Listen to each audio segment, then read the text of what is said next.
क्या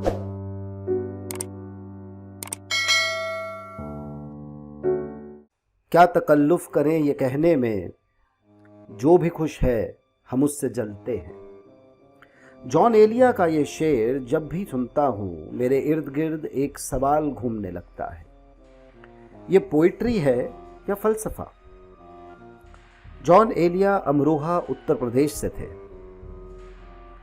उन्होंने एक शेर कहा था कि क्या तकल्लुफ़ करें ये कहने में, जो भी खुश है हम उससे जलते हैं। जब जॉन ये कहते हैं तो उनका मतलब होता है कि इस दौर में रहकर, जिस दौर में दिल्ली के दंगे हो गए, जिस दौर में निर्भया कांड हो गया, इस दौर में रहते हुए भी अगर लोग खुश हैं तो जो भी खुश है हम उनसे जलते हैं। आज की कहानी भूलने नहीं दूंगा। जॉन की नस्ल से निकले एक लेखक की आपको चुनौती है कि अब बिना परवाह के रहकर दिखाओ। प्रस्तुत है भूलने नहीं दूंगा। 24 फरवरी 2020। 23 फरवरी को दिल्ली में दंगे शुरू हुए। 24 फरवरी को मुझे मार दिया गया। मर जाने के बाद मैंने अपने जन्नत तक का रास्ता पूरा किया, लेकिन जन्नत में भी मुझे आराम नहीं। मेरी लिखी ही नहीं थी अभी, इसलिए जन्नत के दरवाजे पर अभी रुकना पड़ेगा मुझे, उतने दिन जितने दिन मुझे नीचे बिताने थे। जन्नत के दरबान ने मुझे देखकर पूछा भी, अरे बहन की शादी करवाए बिना कैसे आ गया तू? लिखा है यहाँ कि तू अपने बाप की अर्थी को कंधा देगा, और अभी तो तेरे बाप को ही कितने दिन पड़े हैं। तूफान है क्या? मुझे नहीं पता कि जन्नत के दरवाजे पर वक्त से पहले आ जाने वाले को तूफान कहते हैं। मेरी हालत का जिम्मेवार तूफान है, इतना भर पता था जब शिव विहार से रुखसत ली थी। पहले मील भर तो ऐसा लगा कि मुझे रोती बहनों के आंसू डुबो देंगे। मैंने कितनी ही बार कहा, मत रो अब, क्यों मेरी जान के पीछे पड़े हो तुम? पहले दंगाइयों ने नहीं छोड़ा, पर तुम तो अपने हो। क्यों रो रो कर नदियां समंदर खड़े कर रहे हो? कोई कश्ती नहीं है जन्नत तक की, और मुझे तो तैरना भी ठीक से नहीं आता। आता होता तो क्या दंगाइयों को नहीं कह देता? कुछ झूठ, कुछ इधर की, कुछ उधर की। मुझे तैरना ठीक से नहीं आता, मुझे आराम से जाने दो अब। बाप भी तो बैठा है ना चुपचाप, कहाँ रोता है वो? पता है उसको और उसकी 60 बरस की दाढ़ी को कि जन्नत का सफर मुश्किल हो जाता है अपनों के रोने से।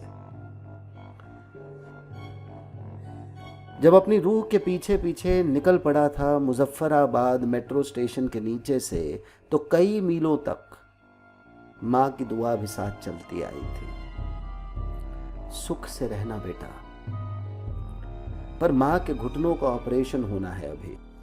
मासूम सी माँ जब थकने के बाद भी चलती रही तो मुझे एक बार मुड़कर उसे बैठ जाने को कहना पड़ा। उसको लगा जैसे उसके खुदा ने फिर मौजज़ा कर डाला। कैसे उसका लड़का उसके हाथ पकड़कर बिठा रहा है उसे। लौट आया क्या? मासूम सी माँ वहीं बेहोश हो गई। उसका बेहोश होना मेरे लिए सुकून का काम हुआ कि मैं आगे बढ़ पाया। बहनें हैं, बाप है, संभाल लेंगे अब। मुझे मेरी रूह खींचती जा रही थी। मुजफ्फराबाद मेट्रो स्टेशन पीछे रह गया था। दरबान से मैंने भी सवाल किया, एक बात बताओ साहब, मैं तुम्हें भी उतना ही खतरनाक लगता हूं जितना दिल्ली पुलिस को लगता रहा? दरबान ने बड़ी हैरत से देखा, कुछ बोला नहीं। यम के दरबान भी जितना ऑर्डर हो उतना ही बोलते हैं, उतना ही करते हैं।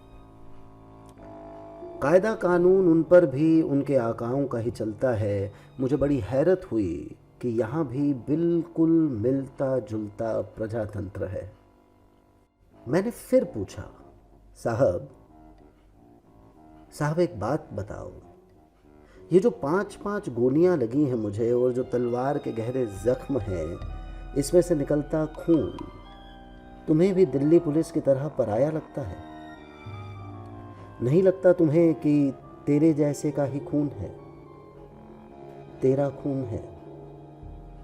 नहीं जाने देता जन्नत के अंदर, ना जाने दे, बैठने के लिए कोई जगह तो दे।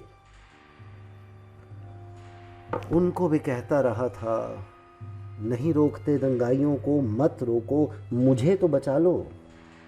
मुझे 4 दिन लगे जन्नत के दरवाजे तक पहुंचने में, लेकिन आज 20 दिन बाद ही रूहें चली आ रही हैं। कहाँ लगी इतनी देर भाई? पहले नहीं तो दूसरे दिन, वरना तीसरे दिन तक का ही तो किस्सा था। कहते हैं दंगे सिर्फ 3 दिन चले, तो फिर ये कहाँ रहे इतने दिन?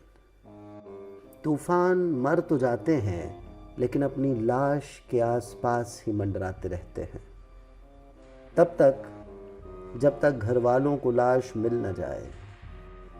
वो खुद नहीं तो कौन करे उनकी लाश की रखवाली? कहीं छोड़कर निकल जाएं और पीछे से कोई कुत्ता बिल्ली खा जाए तो बड़ी परेशानी है जन्नत के दरवाजे पर।